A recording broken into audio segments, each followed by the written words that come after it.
Salut à tous les amis, j'espère que vous allez tous très bien. C'est Antox de la chaîne WFB. Nous nous retrouvons pour les pronostics de Extreme Rules The Horror Show. Extreme Rules 2020. Allez, c'est parti. Je vais commencer par le titre des États-Unis entre Apollo Crews et MVP. Je pense que Apollo Crews va conserver pour la simple et unique raison que MVP, son but maintenant est de mettre en avant les jeunes superstars. Et Apollo Crews étant jeune superstar, il peut apprendre grâce à MVP, il peut, comment dire, il peut revenir grandi de ce match. Il doit rester. Et il faut que ce match l'aide, en fait. Il ne peut que l'aider. Il doit ressortir grandi de ce match. Voilà. Je ne vois que ça comme explication. Mettre en avant Apollo Crews. Même si Apollo Crews sera champion de transition jusqu'à SummerSlam, par exemple. euh, pour moi, je vois Apollo Crews conserver. Voilà. Ensuite, nous avons un match entre Bailey face à Nikki Cross pour le titre féminin de SmackDown. Euh, Ça va être rapide. Bailey, c'est juste une challengeuse de transition car tout le monde n'attend qu'une chose, c'est que Bailey et Sasha Banks perdent leur titre par équipe et qu'il y ait une rivalité entre les deux. Tout le monde attend ça. Tout le monde l'attend. Et c'est pas près d'arriver avant un bon moment, mais pour moi, Bailey va conserver. Ensuite, nous avons Asuka contre Sasha Banks. Je vais donner la victoire pour Asuka pour deux raisons. Nous avons Shayna Baszler qui a fait son retour à Raw, premièrement. Ce qui, je pense que, et j'espère que la WWE a comme projet de faire un Dream Match à SummerSlam entre Asuka et Shayna Baszler. Et de l'autre côté, nous avons Sasha Banks.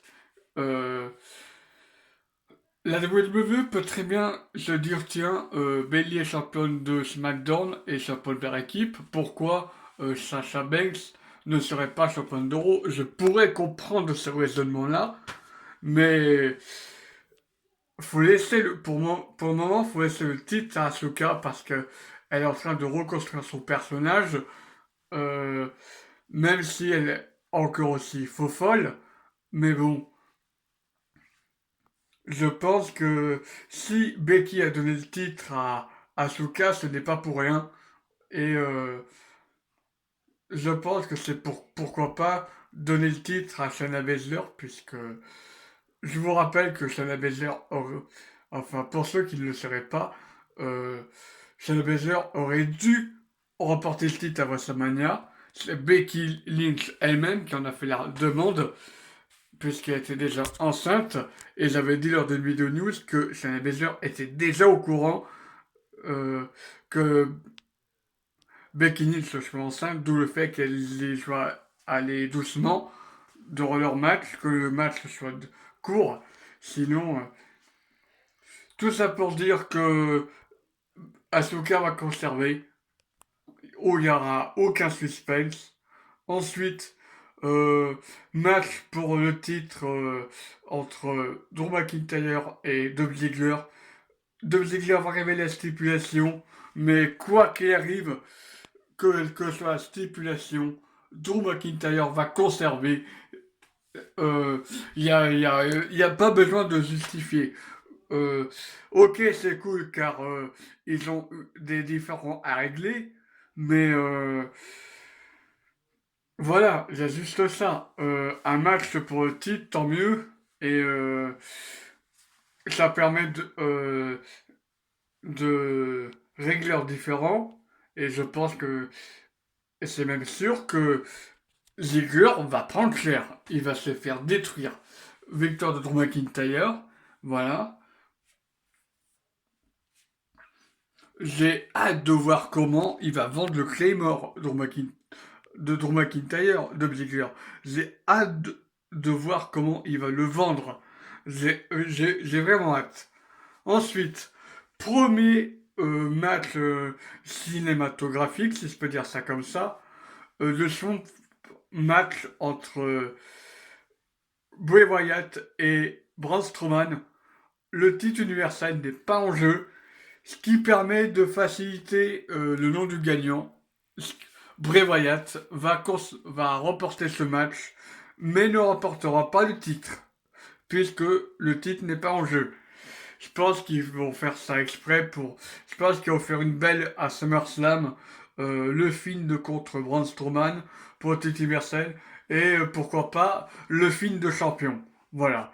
Je vois les choses comme ça. Ensuite, pour deuxième match cinématographique, et c'est le match entre Sheamus et Jeff Hardy lors d'un match de bar, une bagarre de bar, The Bar Fight Match. Victoire de Jeff Hardy pour sa unique raison. Si, façon, c'est fait exprès. Si Sheamus avait gagné à Backlash, si Sheamus a gagné à Backlash, c'est fait exprès. C'est pour prolonger la rivalité et pour donner encore plus envie aux fans de voir Jeff Hardy gagner. Et c'est ce qui va se passer. Durant ce match, il y a, s'il gagne, il battra non seulement Sheamus, mais en plus, il battra ses propres démons à lui, Jeff Hardy. Il battra l'alcoolisme. C'est un match symbolique, je trouve. Bon, personne, Je, même si j'aime bien l'idée du bar fight, la storyline elle-même est éclatée au sol. Je suis désolé. À quel moment tu jettes de la pisse? À quel moment tu fais ça? Je suis désolé. Au début, elle était. Il y a juste ça qui me. Ou le segment avec le serveur qui se prend un coup de bouteille de la part de Jeff Hardy, ça aussi c'est haché comme segment. Sinon, le reste, j'ai adoré. Le reste, j'ai adoré. Mais le- franchement, le coup de Jeff Hardy qui lance de la piste, ça m'a totalement décroché du scénario. Bref, maintenant, dernier match. Seth Rollins contre Rey Mysterio. Le gagnant doit soit percer l'œil, soit arracher l'œil. Ça va être un match cinématographique, notamment pour la fin du match. Je pense que je fais une spéculation. Je pense que au début, ça va être un match simple et ça va être un match soit un match simple, soit un match sans disqualification. Enfin, je pense que ça va commencer. Je pense que ça va monter crescendo. Au début, ça va être un match simple. Ensuite, ils vont monter un peu de l'extrême en utilisant des armes. Et à la fin du match, euh, c'est la fin du match qui va être intéressante. Et j'ai vu une news comme quoi Rey Mysterio aurait du mal à négocier son contrat avec Vince McMahon. Et à cause de ça, malheureusement, je vois Rollins se gagner. Voilà. Je vois Seth Rollins gagner, mais sans grande certitude. Après, cela dit, ils peuvent très bien avoir trouvé un terrain d'entente et Rey Mysterio peut très bien gagner le match, mais je vais quand même rester sur mon pronostic de Seth Rollins. Mon choix du cœur donnerait Rey Mysterio, mais voilà. À l'heure actuelle, je donnerais Seth Rollins gagnant car Rey Mysterio n'a pas encore négocié son contrat. Voilà. Et puis les deux, dans la storyline, sont à 50-50. Donc, les deux décisions sont bonnes pour moi. Voilà les amis, c'était tout pour cette vidéo pronostic qui, ma foi, est assez courte de Extreme Rules.